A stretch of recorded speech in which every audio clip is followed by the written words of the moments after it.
Dzień dobry, moje kochane łabędzice. Ja mam na imię Asia, jestem uzależniona od alkoholu, trzeźwieję już prawie 3 lata i w tym wideo chciałabym opowiedzieć Wam o czymś, co sprawiło, że otworzył mi się w kieszeni scyzoryk. Zastanowimy się dzisiaj, czy Janusz Palikot rozpija dzieci, jaki wpływ na młode pokolenie i przyszłość naszego społeczeństwa ma propagowanie kultury picia.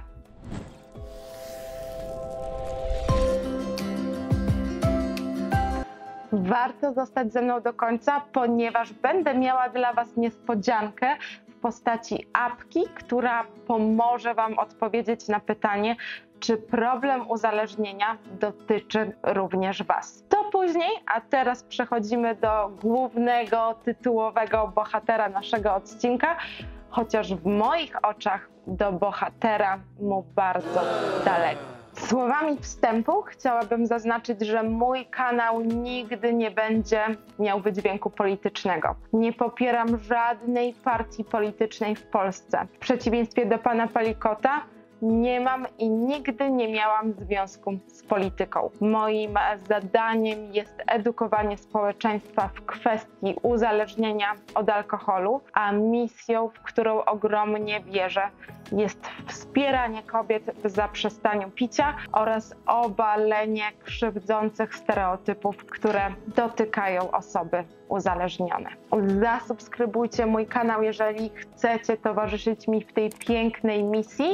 Klikając dzwoneczek będziecie z moimi treściami na bieżąco. Do podjęcia tego tematu zainspirował mnie odcinek podcastu Jarosława Kuźniara, który przesłał mi mój soberowy brat. Jakby co, będzie na niego. Zajrzyjcie na jego Instagram, póki go jeszcze nie zdjęli. Takie śmieszki, heheszki. Link do podcastu zostawię Wam w opisie pod tym filmem. Janusz Palikot. Niegdyś biznesmen, potem polityk, teraz znowu biznesmen, od dawien dawna prężnie działający w przemyśle alkoholowym. Cenię gospodarkę wolnorynkową i trudno mi nie uznać sukcesu tego pana jako przedsiębiorcy. Ale nie mogę powiedzieć, że ten sukces szanuję. Uważam, że jeśli chcemy zmienić swoje konto w banku, powinniśmy skupić się na zmienianiu życia innych ludzi, a nie na jego rujnowaniu. To na tym powinien opierać się biznes. Moim zdaniem pan Janusz wybrał tę drugą drogę. Produkuje trunek, który mydli nam oczy. Obiecuje rozluźnienie. Trunek, który pod przykrywką bycia cool doprowadził do ruiny niejednego człowieka. Sprawia, że rodziny nie mogą spać spokojnie. Aż wreszcie doprowadził do wypadków, nieszczęść i w konsekwencji do śmierci miliona ludzi. Jeżeli jesteście ciekawi, ile osób ginie rocznie w naszym kraju z powodu alkoholu, sprawdźcie odcinek poświęcony kosztom picia, który wyskakuje Wam teraz na górze ekranu. Będziecie mogli z niego dowiedzieć się również, ile mamony przepijacie Wy na Wasze picie. Pokażę Wam, jak to policzyć. Żeby nie było, nie jestem zagorzałym wrogiem alkoholu. Nie krzywię się, kiedy widzę dorosłą, odpowiedzialną za siebie osobę, która świadomie podejmuje decyzję o jego spożywaniu. Ale scyzoryk otwiera mi się w kieszeni, kiedy obserwuję, w jaki sposób alkohol przedstawiony jest w mass mediach. Jaką iluzją karmią nas specjaliści od marketingu, wmawiając nam, że po kieliszku wina poczujemy się lepiej, że po kuflu piwa mężczyźni, kobiety nagle zaczną patrzeć na was inaczej, że będziemy zdobywać szczyty, że alkohol potrzebny jest nam do tego, żeby dobrze się bawić. To jest oszustwo, wprowadzanie konsumenta w błąd. Podobne do tego, jakie towarzyszyło kampanii reklamowej Piwa Buch. Pamiętacie, jak w 2021 Palikot z Wojewódzkim dumnie na swoich social mediach ogłaszali, że owe piwo będzie zawierało CBD. Robili sobie dumnie zdjęcia pośród konopi indyjskich. Tymczasem konsument otrzymał finalnie produkt, w którym po przebadaniu w laboratorium okazało się, że w jego składzie nie ma kanabinoidów, w przeciwieństwie do tego, co było napisane na etykiecie. Inną sprawą jest fakt, że na chwilę obecną w Polsce w produktach spożywczych nie jest dozwolona żadna ilość kanabinoidów. No więc po co obiecywać temu konsumentowi gruszki na wierzbie? Jak to po co? Dla kasy. Dla kasy pan Palikot wypuścił również inne produkty, mając chyba głęboko w tyłku przyszłość młodych pokoleń. I jak jestem w stanie wybaczyć produkty skierowane do dorosłych, świadomych ludzi, tak nie mogę przejść obojętnie obok tych, których konsumentami są dzieci. Znacie bezalkoholowy szampan Piccolo? To również sprawka Palikota. Jak dla mnie ignorancki szczyt głupoty. Już wam tłumaczę, na czym polega moje stanowisko w tej sprawie. Z wykształcenia jestem między innymi pedagogiem, terapeutą, dlatego uważam, że mam podstawy ku temu, aby krytykować istnienie tego shitu. Dzieci uczą się poprzez obserwacje dorosłych. To właśnie w taki sposób wyrabiają sobie zachowania, które później w przyszłości będą przez nie kultywowane. Ktoś powie, że się czepiam, że przecież to szampan bezalkoholowy, że przecież nie dajemy dziecku spijać procentów z kieliszka. A ja mówię, że uczenie dzieci, że szampan jest nieodłącznym elementem świętowania, że należy wznieść toast, gdy coś celebrujemy, jest tak samo szkodliwe, jak częstowanie dzieci alkoholem. Dorośli piją, kiedy się cieszą, dorośli piją, kiedy tańczą, dorośli piją, kiedy odnoszą sukcesy. To co będą robiły nasze dzieci, kiedy przyjdzie im wejść w trudny wiek dojrzewania? Będą robić to samo, co robiłam ja, uwikłana w iluzję, jaką serwowały mi media. Będą pić, żeby poczuć się bardziej pewne siebie. Będą pić, żeby poczuć się akceptowane. Będą pić po to, żeby nie odstawać od grupy, bo od małego wmawiano im, że szampan jest okej. Dlatego w moim odczuciu działania pana Palikota to nic innego jak propagowanie kultury picia, która pcha młode pokolenia prosto w pułapkę uzależnienia, bo wzbudza w nich przekonanie, że alkohol jest czymś cool, że to antidotum. No, popatrzcie, na jaki fantastyczny pomysł wpadł znowu nasz złoty przedsiębiorca. Szampan to za mało. On chce dać dzieciom piwo. We wspomnianym wcześniej podcaście pan redaktor Kuźniar odwołuje się do Palikota.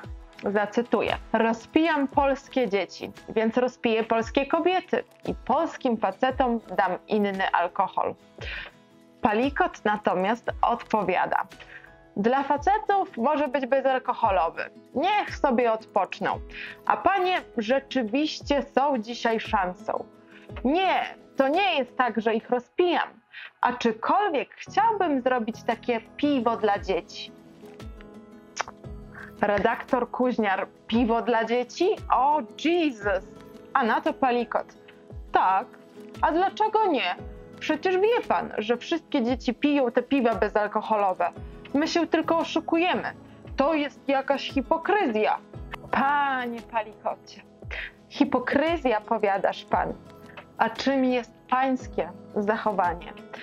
Jest takie zwierzątko. Żeruje na słabych i bezbronnych. Nazywa się hiena. I chyba tym podsumuję moje stanowisko w kwestii pańskiej działalności. A jakie jest wasze zdanie? Jestem bardzo ciekawa, co myślicie na temat szampanów bezalkoholowych i piw dla dzieci. Czy to, co robi Palikot, spotyka się z waszą aprobatą? Czy może jesteście podobnego zdania co ja i uważacie, że to wszystko idzie w złym kierunku? Koniecznie podzielcie się w komentarzu. No dobra, wyganiam już stąd złą energię, tylko spokój nas uratuje. Na szczęście są inicjatywy, których celem jest sprzątanie bałaganu po egoistycznych przedsiębiorcach. Pora na coś bardziej optymistycznego, a mianowicie trwa jeszcze w dalszym ciągu rejestracja na wyzwanie 30 dni bez alkoholu. To pierwsza edycja wyzwania, która jest w tym momencie całkowicie darmowa. Jeśli uważasz, że Twoja relacja z alkoholem powoli zaczyna wymykać Ci się spod kontroli, chciałabyś spróbować zaprzestania picia, dołącz do nas. Z wielką przyjemnością przeprowadzę Cię przez Twoje pierwsze 30 dni bez alkoholu. Nasz statek wyrusza już niebawem. Jest w stanie pomieścić jeszcze tylko 50 osób. Szczegóły dotyczące wyzwania znajdziecie w opisie pod tym filmem. A teraz coś, co obiecałam Wam na samym początku odcinka. Słuchajcie, w kwietniu powstała nowa aplikacja Dyditus, której celem jest delikatne popchnięcie osoby uzależnionej do pierwszego kroku, do tego, żebyśmy uwierzyli, że możemy w swoim życiu coś zmienić, że nie musimy już całe życie sięgać po butelkę, że możemy przejąć kontrolę nad tym, jak wyglądają nasze dni. Na chwilę obecną możecie znaleźć tam placówki lecznictwa, gdzie możecie znaleźć pomoc, muzykę relaksacyjną, która pomaga nam w obniżeniu napięcia, a jak wiadomo, obniżenie napięcia ma wpływ na radzenie sobie z głodami alkoholowymi. Znajdziecie również zalecenia terapeutyczne i uwaga, możecie sprawdzić, czy pijecie już ryzykownie. Czy to już ten czas, kiedy warto jest wyciągnąć rękę po pomoc. Aplikacja jest ciągle ulepszana.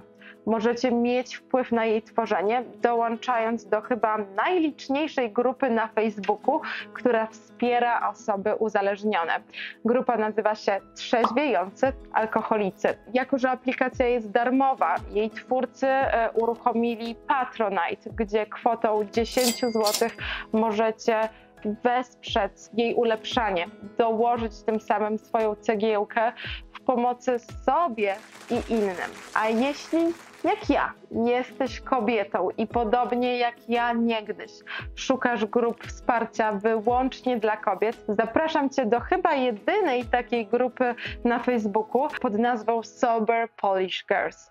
Jest już nas tam ponad 400 życzliwych sobie kobiet. Spotykamy się również w realu. Dołącz do nas, aby poznać babeczki, które mają tak samo jak Ty. To wszystko, kochane, na dziś. Nie zapomnijcie zostawić łapki w górę, jeśli widzicie, że to, co tutaj wspólnie razem tworzymy, ma sens. A jeśli po odstawieniu alkoholu dręczy Was nadmierny apetyt na słodkie, obejrzyjcie odcinek, który teraz wyskakuje Wam w poleconych. Troszkę Was w nim uspokajam i daję alternatywę na zdrowe słodkości. Dzięki, że byłyście dzisiaj ze mną. Pięknego dnia.